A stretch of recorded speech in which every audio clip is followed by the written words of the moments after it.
Re minor akordun birinci tutuluş variantı re minor yani DM.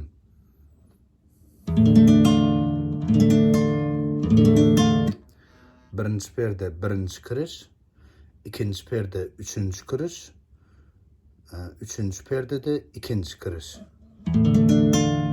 Re minor DM. Re minor akordun birinci tutuluş variantı.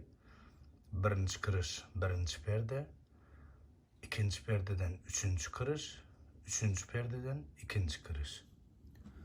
Re minor akordun ikinci tutuluş variantı. Beşinci perdeden baraya koyacağız. Altıncı perde ikinci kırış. Yedinci perdedenim üçüncü, dördüncü kırışlar. Re minor. Re minor akordun ikinci tutuluş variantı. Beşinci perdeden baraya koyacağız. Altıncı perde ikinci kırış. Yedinci perde üçüncü, dördüncü kırışlar. Re minorun üçüncü tutuluş variantı. 10. perdeden baraya koyacağız. 10. perde. 12. perdedenim 4. 5. kırışlar.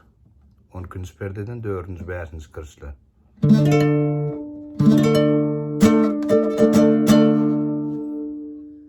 Re minor akordun 3. tutuluş görünüşü, 3. variantı. 10. perdeden baraya koyacağız. 12. perdedenim 4. 5. kırışlar.